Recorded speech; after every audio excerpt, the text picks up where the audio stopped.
प्राचीन भारतीय इतिहास के ऊपर हो रही इस चर्चा की श्रृंखला में आपका स्वागत। और आज जिस विषय पर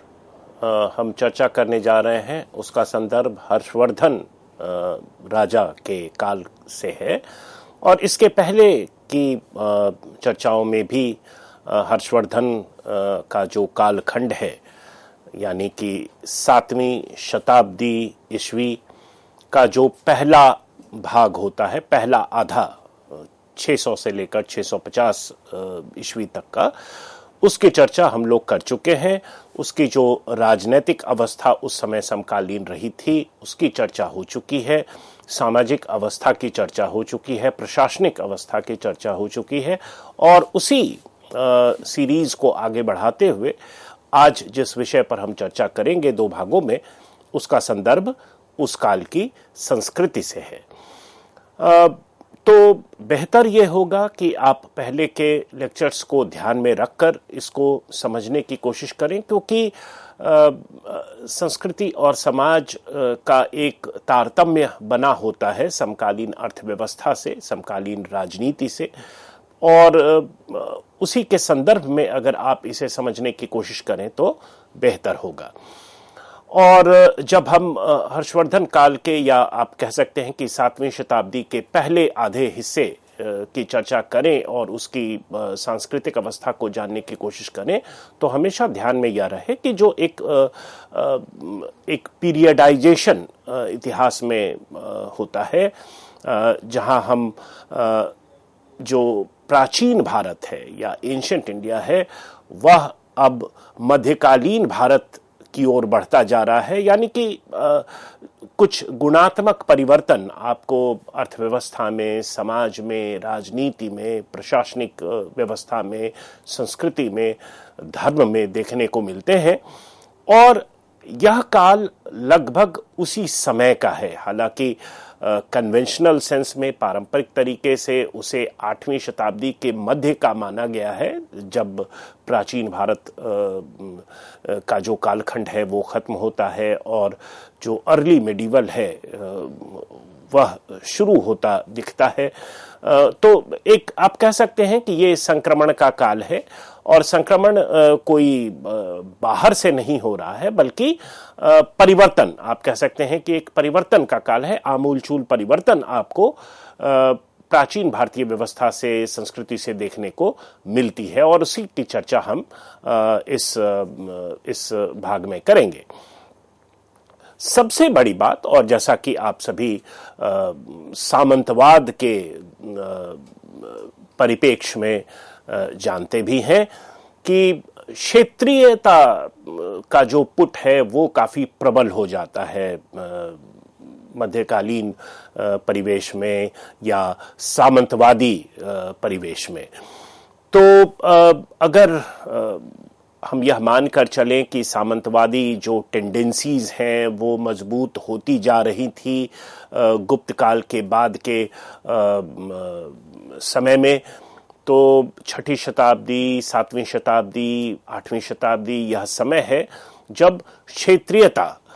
अपने आप को आर्टिकुलेट कर रहा है, यानी अपने आप को अभिव्यक्त कर रहा है। अब क्षेत्रीयता कैसे अभिव्यक्त करेगा? एक तो उसका राजनीतिक पहलू है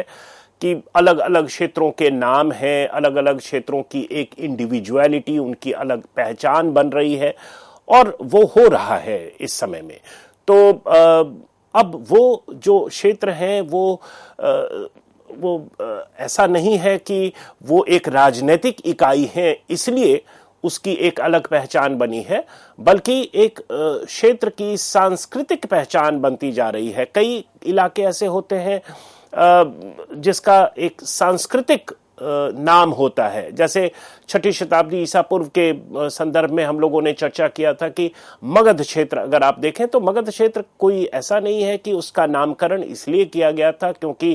वो कोई राजनैतिक नाम है या कोई किसी कुल विशेष का नाम है, जैसे कुरुक्षेत्र हम जानते हैं या पांचाल जानते हैं। तो ऐसा नहीं है, बल्कि उस क्षेत्र की एक सांस्कृतिक पहचान संभवतः बन चुकी है। तो वैसा ही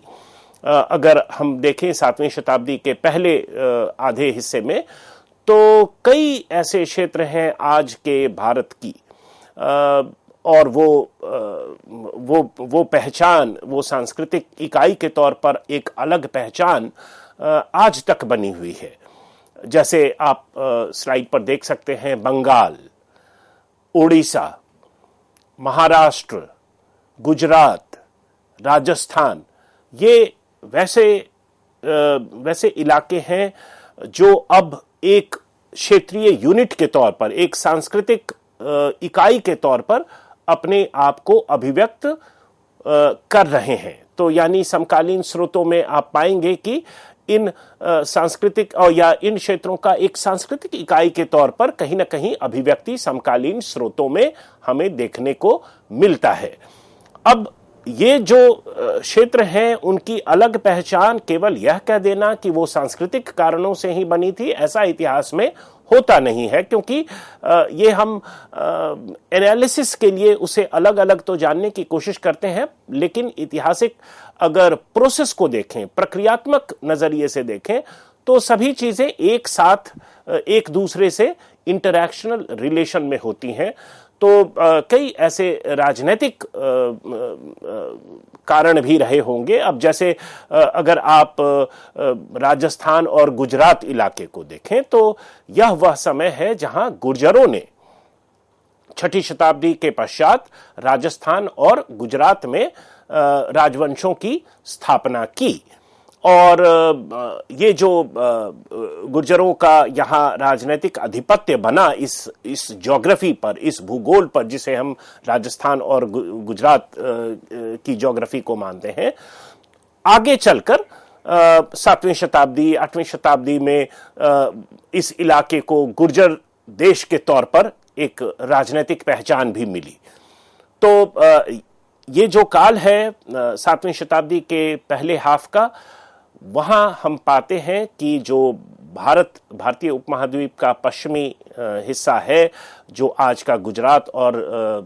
राजस्थान के तौर पर आप उसे समझ सकते हैं, तो यहाँ एक पॉलिटिकल जो प्रोसेस यहाँ ट्रिगर हुआ गुर्जरों के आने के कारण, और गुर्जरों के द्वारा इस इलाके पर राजनीतिक आधिपत्य स्थापित करने के कारण, तो उससे काफी हद तक इस इलाके को गुर्जर देश के तौर पर एक अलग पहचान मिली। इसके अलावा इसी इलाके में, राजस्थान के ही इलाके में, आप पाएंगे कि राजपूतों का भी उदय हो रहा है। और जैसा कि पहले हम लोग पहले की चर्चाओं में इसका उल्लेख कर चुके हैं कि जो स्थानीय कबीलाई तत्व थे और हूणों का जो आगमन हुआ भारत में,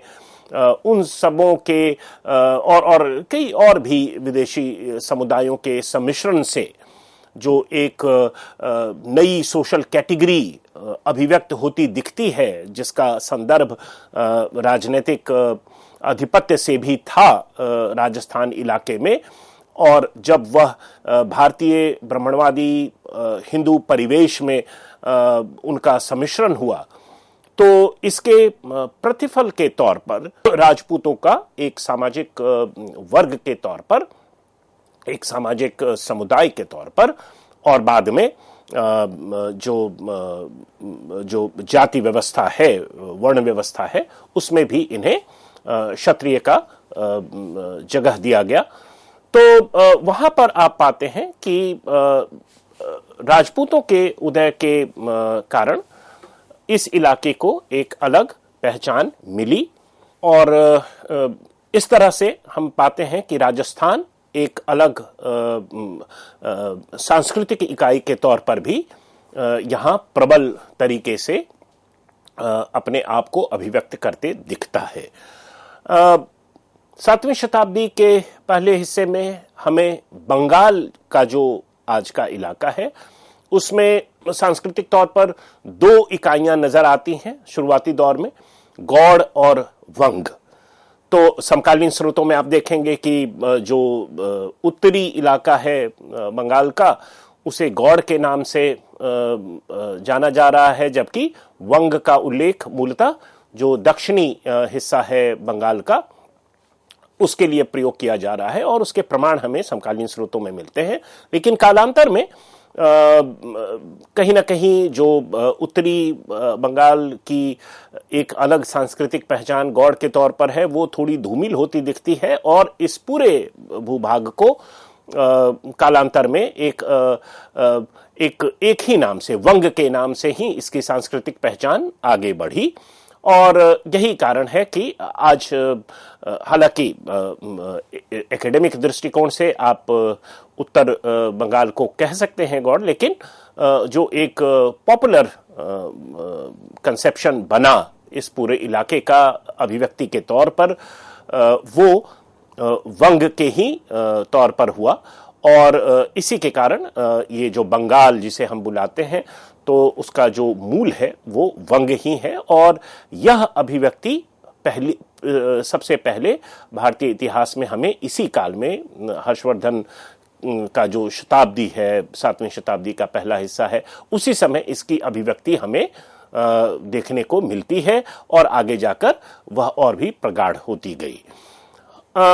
ये जो क्षेत्रीयता की जो बात हम कर रहे हैं और एक सांस्कृतिक पहचान की बात कर रहे हैं अलग अलग इलाकों की, जो कि संभवतः पहले अलग अलग नामों से नहीं जाना जाता था, उसका प्रमाण के तौर पर अगर देखें कि वेनसांग जो लगभग इसी समय चीनी ट्रैवलर और बौद्ध धर्म से इनका संबंध था और इसी समय वो भारत भ्रमण कर रहे हैं। और वेनसांग ने अपने अकाउंट्स में जो कुछ भी लिखा है उसमें कई अतिशयोक्तियां भी है, कई त्रुटियां भी है, परंतु कई उल्लेख उनके इन नामों का, जिसका जिक्र हम लोगों ने अभी किया, सब नेशनल कैटेगरीज के तौर पर उसका उल्लेख वो करते हैं। यानी कि उस समय इस नाम से इन इलाकों को जाना जाने लगा था। तो एक प्रमाण के तौर पर वेनसांग के अकाउंट्स को हम साइट कर सकते हैं। वैसे ही विशाख दत्त के द्वारा लिखे कई जो प्लेज हैं, नाटक हैं, वो भी लगभग इसी समय लिखा गया था, इसी कालखंड में लिखा गया था। और वहां भी कई क्षेत्रों का उल्लेख किया गया है, कई विविध क्षेत्रों का उल्लेख किया गया है, जिसमें ये सारे नाम भी, इन सारे नामों का भी जिक्र किया गया है। और जहां एक विविधता भारतीय जो भूगोल है, भारतीय संस्कृति है, उसकी विविधता आप विशाख दत्त के नाटकों में देख सकते हैं। अलग अलग लोगों का खान पान भिन्न है, पहनावा जो है उसमें भी भिन्नता है, उसमें भी वैरायटी है, रीति रिवाजों में वैरायटी है, भाषाओं की भिन्नता का भी उल्लेख विशाख दत्त करते हैं। तो अब ऐसा नहीं है कि संस्कृत भाषा या पाली भाषा या प्राकृत भाषा के नाम पर आप पूरे भूखंड को समझ पाएं। अगर समकालीन स्रोतों को आपको पढ़ना है, हर्षवर्धन और उसके बाद के कालखंड के स्रोतों को पढ़ना है, तो आपको कई भाषाएं जाननी होगी और वो भाषाएं क्षेत्रीय भाषाएं हैं। तो जो भाषा की क्षेत्रीयता है या भाषा अपने आप को सांस्कृतिक रूप से विशिष्ट तौर पर अगर अभिव्यक्त करने की कोशिश करता है, तो वो भाषा के तौर पर, खान पान के तौर पर, अलग पहनावे के तौर पर, अलग रीति रिवाजों के तौर पर कर सकता है। और भाषा के दृष्टिकोण से अगर आप देखें तो विशाख दत्त की रचनाओं में आपको इसके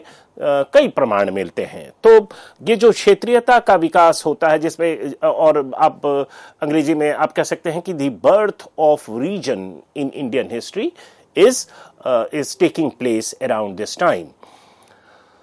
तो भाषा के तौर पर अगर हम देखें तो संस्कृत का प्रयोग तो जारी है और वो पुराने समय से एक प्रशासनिक जो भाषा है, या कई इतिहासकार इसे अभिजात वर्ग की भाषा के तौर पर भी जानते हैं, या लैंडेड जो लैंडेड सेक्शन है, जो जिनके पास संसाधन हैं और भूमि है, तो वो अगर भाषा का प्रयोग कर रहे हैं किसी अभिव्यक्ति के लिए या इंस्क्रिप्शन के लिए, अभिलेखों के लिए, तो वो संस्कृत में जारी है अभी। परंतु प्रशासनिक मामलों से इतर अगर हम देखें भारत की सांस्कृतिक अवस्था को इस समय की, तो हम पाते हैं कि अब कई क्षेत्रीय भाषाएं भी अपने आप को सामने ला रही हैं। और अगर संस्कृत भाषा की बात करें तो इस भाषा में पहले की तुलना में, अगर आप गुप्त काल के संस्कृत तक को समझें और उससे अगर इसकी तुलना करें हर्षवर्धन काल के अभिव्यक्ति को, संस्कृत की अभिव्यक्ति को, तो इसमें आप देखते हैं कि संस्कृत भाषा अब थोड़ी ज्यादा कृत्रिम हो रही है। उसमें अलंकार अब ज्यादा हैं, उसमें विशेषण ज्यादा हैं, उसमें जिसे अंग्रेजी में वर्बोसिटी कहते हैं, जिसे ऑर्नामेंटेशन कहते हैं। तो भाषा जो है वो Sanskrit is becoming more and more ornate, Sanskrit is becoming more and more verbose, and it is somewhat lacking the dynamism and originality and rootedness to existing changes. तो वो कृत्रिम किस्म का होता जा रहा है, रिपीटेशन ज्यादा है। कोई मान लीजिए कोई रचना है तो पुरानी रचना को अब उस ढंग से प्रयोग किया जा रहा है कि उसे अलग तरीके से ट्रांसलेट किया गया या उसे अलग तरीके से रीअरेंज किया गया कि अगर आप आगे से पढ़ें तो, शुरू से पढ़ें तो वो एक कहानी बताता है, अगर पीछे से शुरू की तरफ जाएं तो वो कोई दूसरी कहानी बताता है। तो इस तरह की जो कृतियां हैं संस्कृत में, वो अब बहुतायत में आपको देखने को मिलती हैं। तो आप कह सकते हैं कि जो एक डायनेमिज्म होता है किसी भी भाषा का, जो गतिशीलता होती है किसी भाषा की, और वो गतिशीलता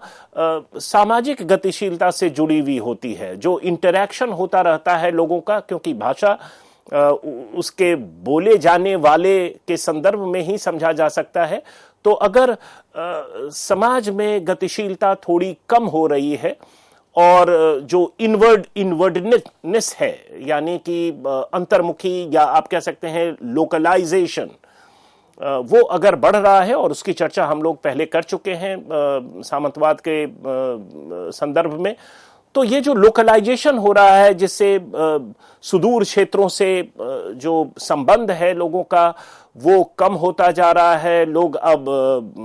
आसपास के इलाके में ही विचरण कर रहे हैं और उनका सरोकार बहुत दूर के क्षेत्रों से लगभग खत्म सा हो गया है। तो ये जो मोबिलिटी है, सोशल मोबिलिटी है, वो चूंकि हिंडर हो रही है, तो उसके कारण भाषाओं में भी ऐतिहासिक दृष्टिकोण से मैं ये कह रहा हूं कि भाषाओं में आप कृत्रिमता देख सकते हैं। ये लगभग एक तरह से हिस्टोरिकल ट्रूइज्म है। और जब भी मोबिलिटी लोगों की, भाषा के बोलने वालों की थोड़ी कम होती है, उनका लोकलाइजेशन ज्यादा होता है, तो आपको भाषा जो है उसकी गतिशीलता में भी कमी दिखती है और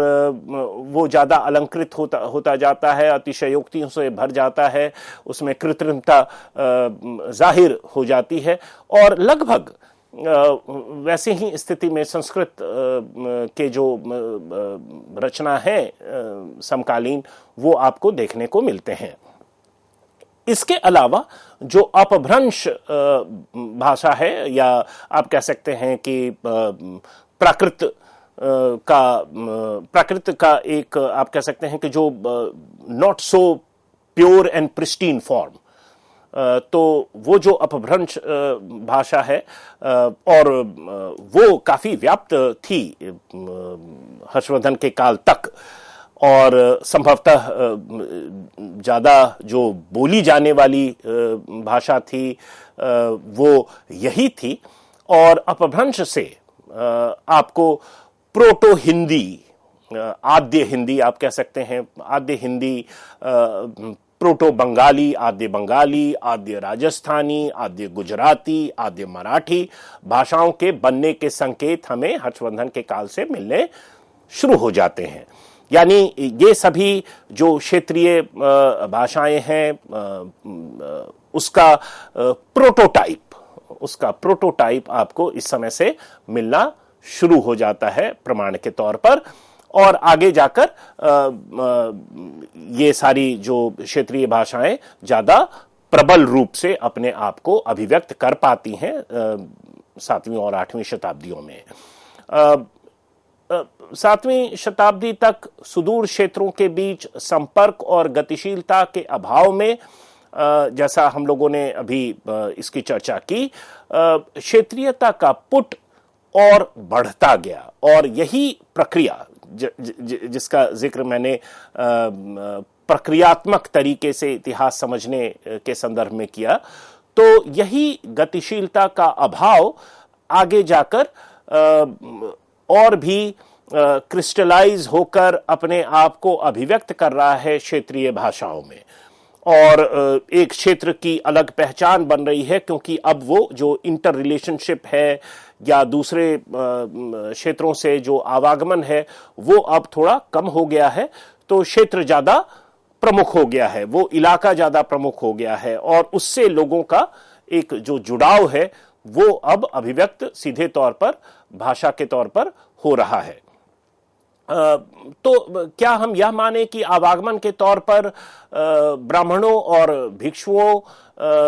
का उत्तर और मध्य भारत से सीमावर्ती इलाकों में जो आवाजाही हो रही थी, भूमि अनुदान चूंकि उन्हें मिलता था,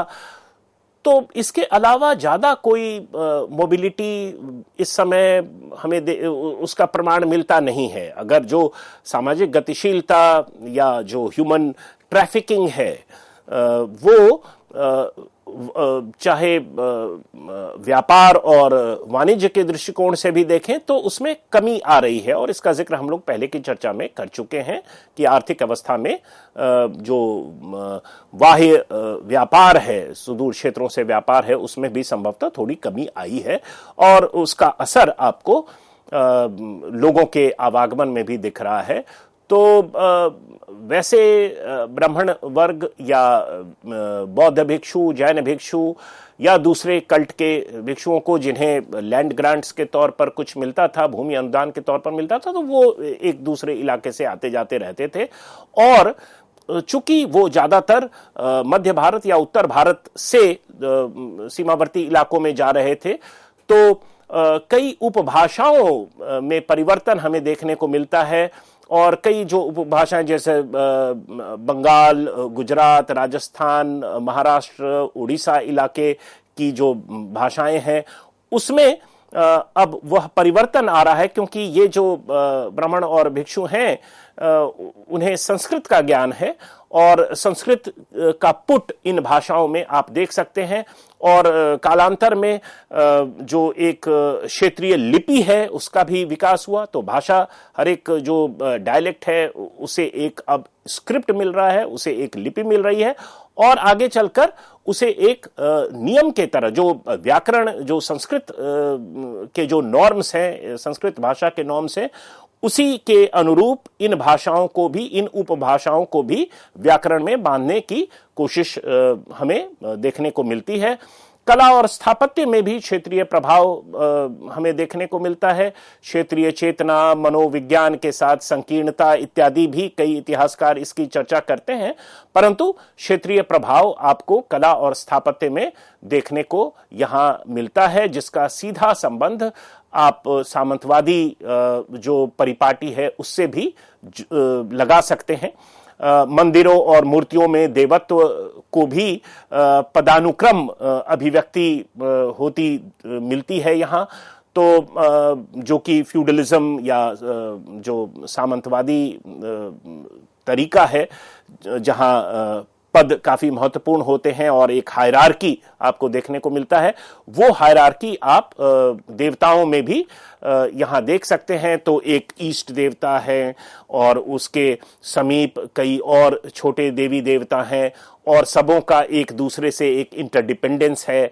और अगर मान लीजिए कोई शत्रु है तो उसको मारने में सबों ने कुछ ना कुछ अपना कंट्रीब्यूशन किया है और उसका